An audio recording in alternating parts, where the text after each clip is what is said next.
Assalamualaikum warahmatullahi wabarakatuh. Kali ini kita akan bahas tentang ciri makhluk hidup. Nah, ada 8 ciri makhluk hidup yang akan kita bahas kali ini. Langsung saja kita mulai dari ciri makhluk hidup yang pertama ya.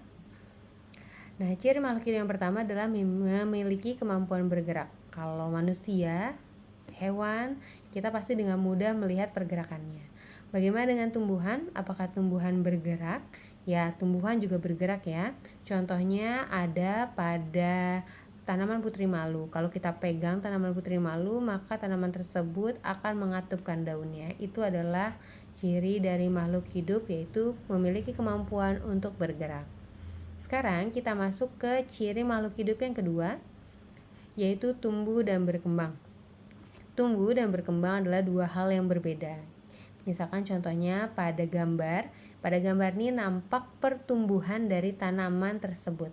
Pertama hanya memiliki 2 daun, berikutnya daunnya bertambah jadi 3, lalu berikutnya bertambah lagi menjadi lebih banyak. Contohnya juga ada pada manusia. Misalkan dulu kalian ketika bayi beratnya hanya 3 kg, tapi sekarang sudah 30 kg, 40 kg, berarti kalian tumbuh. Nah, tumbuh itu bisa selalu diukur dan bersifat irreversible atau tidak bisa kembali. Jika tinggi kalian sudah 170 cm, maka kalian tidak bisa kembali lagi jadi 150 cm. Namun berbeda ya untuk berat badan. Berat badan mungkin bisa naik dan turun. Nah, bagaimana dengan berkembang? Apakah berkembang bisa diukur seperti pertumbuhan? Kalau pertumbuhan kan kita bisa mengukur tingginya, beratnya, itu pertumbuhan. Lalu perkembangan apakah bisa kita ukur? Nah, perkembangan itu adalah fase-fase dari makhluk hidup untuk menuju perkembangbiakan. Misalnya pada manusia dari fase anak-anak, remaja, dewasa. Nah, fase-fase itu kan berarti menuju ke fase reproduksi. Nah, ini berhubungan sama ke ciri makhluk hidup yang ketiga, yaitu memiliki kemampuan bereproduksi. Jadi makhluk hidup itu harus memiliki kemampuan bereproduksi yang tujuannya adalah untuk mempertahankan spesiesnya atau jenisnya sendiri.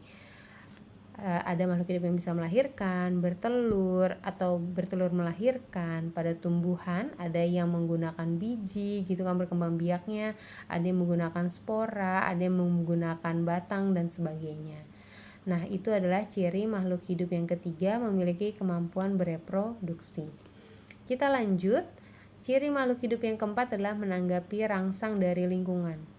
Jadi makhluk hidup itu harus bisa menanggapi rangsang yang datang dari lingkungannya. Contohnya ada bunga matahari seperti pada gambar yang selalu akan menghadap ke arah matahari datang. Kalau mataharinya ada di kanan, berarti dia akan mekar ke arah kanan, kiri, ke arah kiri, dan seterusnya. Contohnya juga ada pada manusia. Misalkan kita berada pada ruangan yang panas dan gerah, maka tubuh kita akan menanggapi rangsang panas itu berupa mengeluarkan keringat, merasa haus, tangan kita mengibas-ngibas seperti ini. Itu adalah rangsang yang itu adalah respon yang kita berikan terhadap rangsang dari lingkungan yang ada. Kayak gitu. Berikutnya adalah mengambil dan menggunakan energi.